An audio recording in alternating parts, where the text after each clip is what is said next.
আসসালামু আলাইকুম। সংবাদে আপনাদের সবাইকে স্বাগতম জানাচ্ছি আমি নুসরাত। শুরুতেই সংবাদ শিরোনাম। উত্তেজনার মধ্যেই ফের আলোচনায় বসছে যুক্তরাষ্ট্র ইরান। আবারও উত্তর কোরিয়ার ক্ষমতাসীন দলের প্রধান হলেন মুসলমানদের রুখতে নতুন কৌশল নিচ্ছে মোদি ও নেতানিয়াহু। ট্রাম্পের বাসভবনে ঢুকতে চাওয়া যুবককে গুলি করে হত্যা। দর্শক, এতক্ষণ শুনছিলেন সংবাদ শিরোনাম। এখন বিস্তারিত। আপনি যদি ইসরায়েলের ধ্বংস চেয়ে থাকেন তাহলে চ্যানেলটি সাবস্ক্রাইব করে দিবেন এবং ভিডিওতে লাইক করে আপনার মূল্যবান মতামত কমেন্টে লিখে জানিয়ে দিবেন। এখন বিস্তারিত।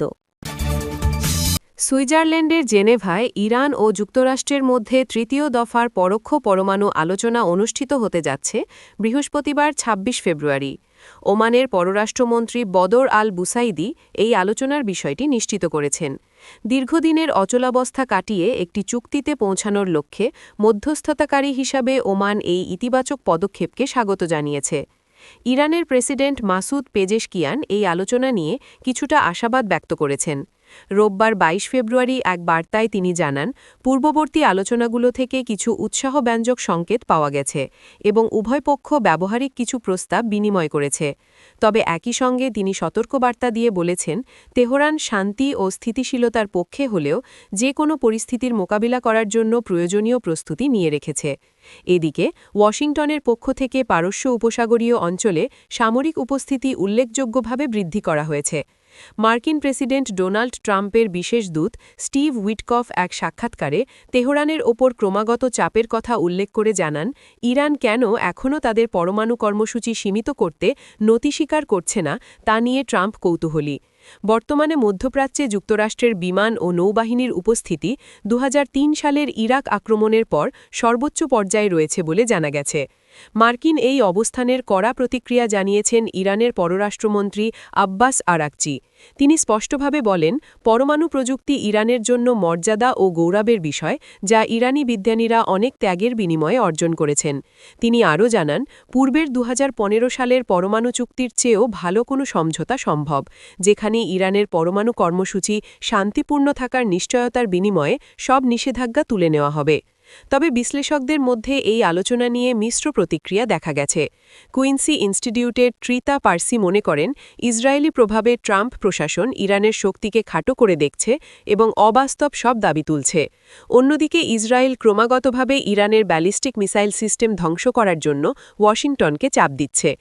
এমন এক উত্তেজনাকর পরিস্থিতির মধ্যেই বৃহস্পতিবারের এই বৈঠকটি অনুষ্ঠিত হতে যাচ্ছে, যা মধ্যপ্রাচ্যের ভবিষ্যৎ স্থিতিশীলতার জন্য অত্যন্ত গুরুত্বপূর্ণ।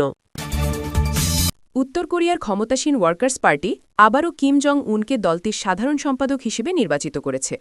পিয়ংইয়াংয়ে চলমান ক্ষমতাসীন দলের নবম কংগ্রেসে সর্বসম্মতিক্রমে তাকে এই পদে পুনরায় বহাল করা হয়। বৃহস্পতিবার ১৯ ফেব্রুয়ারি থেকে শুরু হওয়া এই কংগ্রেসের চতুর্থ দিনে রাষ্ট্রীয় সংবাদমাধ্যম কেসিএনএ এই ঘোষণা দেয়। ১৯৪০-এর দশক থেকে উত্তর কোরিয়ায় কিম পরিবারের একচ্ছত্র শাসন চলায় এই পুনর্নিয়োগকে একটি আনুষ্ঠানিক প্রক্রিয়া হিসেবেই দেখছেন আন্তর্জাতিক বিশ্লেষকরা। কংগ্রেসের উদ্বোধনী বক্তব্যে কিম জং উন দেশের অর্থনীতি এবং জনগণের জীবনযাত্রার মানোন্নয়নকে একটি গুরুত্বপূর্ণ এবং জরুরি ঐতিহাসিক কাজ হিসেবে অভিহিত করেছেন। একই সাথে তিনি দেশের সামরিক শক্তি, বিশেষ করে পারমাণবিক সক্ষমতাকে যুদ্ধের প্রধান রক্ষাকবচ হিসেবে উল্লেখ করে তা আরও শক্তিশালী করার অঙ্গীকার ব্যক্ত করেছেন। আন্তর্জাতিক নিষেধাজ্ঞা সত্ত্বেও উত্তর কোরিয়া ক্রমাগত তাদের আন্তঃমহাদেশীয় ক্ষেপণাস্ত্র পরীক্ষা চালিয়ে যাচ্ছে, যা পশ্চিমা দেশগুলো, বিশেষ করে যুক্তরাষ্ট্রের জন্য একটি বড় চ্যালেঞ্জ হয়ে দাঁড়িয়েছে। এই কংগ্রেসে প্রায় ৫,০০০ দলীয় সদস্য অংশ নিয়েছেন। ২০২১ সালের কংগ্রেসের পর এবার দলের নীতি নির্ধারণী কমিটি বা প্রেসিডিয়ামে বড় ধরনের রদবদল আনা হয়েছে, যেখানে ৩৯ জন সদস্যের মধ্যে অর্ধেকেরও বেশি নতুন মুখ স্থান পেয়েছেন। এদিকে রাজনৈতিক মহলে ব্যাপক জল্পনা চলছে কিমের কন্যা জু আইকে নিয়ে। দক্ষিণ কোরিয়ার গোয়েন্দা সংস্থার মতে ১৩ বছর বয়সী জু আইকে কিম তার উত্তরসূরি হিসেবে গড়ে তুলছেন। গুরুত্বপূর্ণ সামরিক ও রাষ্ট্রীয় অনুষ্ঠানে তার নিয়মিত উপস্থিতি এই ধারণাকে আরও প্রবল করেছে। কিম জং উন পুনরায় দলীয় প্রধান নির্বাচিত হওয়ায় চীনের প্রেসিডেন্ট শি জিনপিং তাকে অভিনন্দন জানিয়েছেন।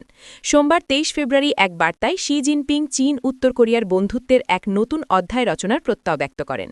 চীন উত্তর কোরিয়ার বৃহত্তম বাণিজ্য অংশীদার এবং প্রধান মিত্র হলেও পিয়ংইয়াংয়ের পারমাণবিক উচ্চাকাঙ্ক্ষা এবং রাশিয়ার সাথে ক্রমবর্ধমান ঘনিষ্ঠতা নিয়ে বেইজিং কিছুটা সতর্ক অবস্থানে রয়েছে। আগামী কয়েকদিনে এই কংগ্রেস থেকে দেশটির পরবর্তী সামরিক ও কৌশলগত পরিকল্পনার বিস্তারিত বিস্তারিত ঘোষণা আসতে পারে বলে ধারণা করা হচ্ছে। ইসরায়েলি প্রধানমন্ত্রী বেনিয়ামিন নেতানিয়াহু মধ্যপ্রাচ্যে একটি নতুন আঞ্চলিক জোট গড়ার পরিকল্পনা ঘোষণা করেছেন। তার মতে, যা মূলত উগ্রবাদী শক্তির বিরুদ্ধে একটি ঢাল হিসেবে কাজ করবে। রোববার ২২ ফেব্রুয়ারি ভারতের প্রধানমন্ত্রী নরেন্দ্র মোদীর আসন্ন ইসরায়েল সফরকে কেন্দ্র করে এই পরিকল্পনার কথা জানান তিনি। নেতানিয়াহু এই জোটকে একটি হেক্সাগন বা ষড়ভুজাকৃতি জোট হিসেবে বর্ণনা করেছেন, যেখানে ভারত একটি প্রধান অংশীদার হিসেবে থাকবে। ইসরায়েলি নেতার মতে এই জোটটি মূলত দুটি শক্তির বিরুদ্ধে কাজ করবে। একটি হল ইরান নেতৃত্বাধীন শিয়া অক্ষ এবং অন্যটি হল বর্তমানে মাথা চাড়া দিয়ে ওঠা উগ্র সুন্নি অক্ষ। নেতানিয়াহু জানান, ভারতের পাশাপাশি গ্রিস, সাইপ্রাস এবং এশিয়া, আফ্রিকা এবং আরব বিশ্বের আরও বেশ কিছু দেশ এই জোটের অন্তর্ভুক্ত হবে, যারা ইসরায়েলের সঙ্গে সমমনা। ভারতের প্রধানমন্ত্রী নরেন্দ্র মোদীও এই উদ্যোগের প্রতি সংহতি প্রকাশ করেছেন। তিনি এক বার্তায় জানান, ভারত ও ইসরায়েলের মধ্যে উদ্ভাবন, বিশ্বাস এবং অগ্রগতির যে মজবুত বন্ধন রয়েছে, ভারত তাকে অত্যন্ত গুরুত্ব দেয়। বিশ্লেষকদের মতে, গাজা যুদ্ধের শুরু থেকেই ইসরায়েল ইরান সমর্থিত হিজবুল্লাহ সহ অন্যান্য শিয়া সশস্ত্র গোষ্ঠীর শক্তি কমিয়ে আনার চেষ্টা চালিয়ে যাচ্ছে এবং এই নতুন জোট সেই কৌশলকে আরও বিস্তৃত করবে।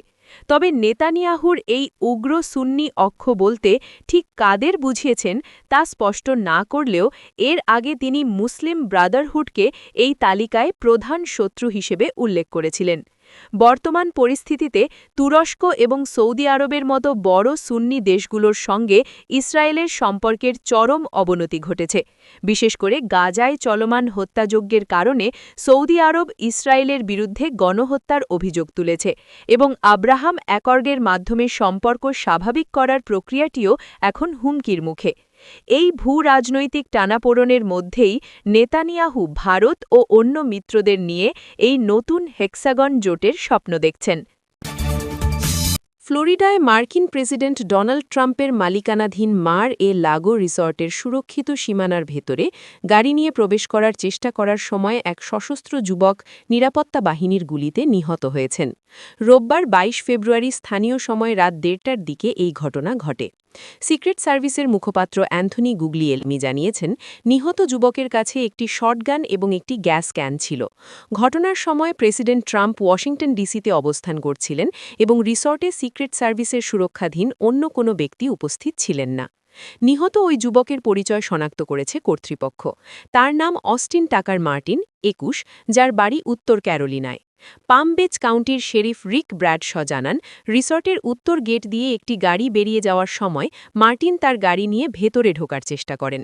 সেখানে উপস্থিত দুজন সিক্রেট সার্ভিস এজেন্ট এবং একজন শেরিফ ডেপুটি তাকে বাধা দিলে তিনি হাতে থাকা গ্যাস ক্যানটি নিচে রেখে শটগানটি লক্ষ্য স্থির করার ভঙ্গিতে উঁচিয়ে ধরেন। তাৎক্ষণিকভাবে আইনশৃঙ্খলা রক্ষাকারী বাহিনী গুলি চালালে ঘটনাস্থলেই তার মৃত্যু হয়। প্রাথমিক তদন্তে জানা গেছে, উত্তর ক্যারোলিনা থেকে ফ্লোরিডা আসার পথে তিনি শটগানটি কিনেছিলেন এবং তার পরিবার সম্প্রতি তাকে নিখোঁজ বলে রিপোর্ট করেছিল। হোয়াইট হাউসের মুখপাত্র ক্যারোলিন লেভিট এই ঘটনার প্রতিক্রিয়ায় বলেছেন, সিক্রেট সার্ভিস অত্যন্ত দ্রুত এবং সাহসিকতার সাথে একজন সশস্ত্র অনুপ্রবেশকারীকে প্রতিহত করেছে।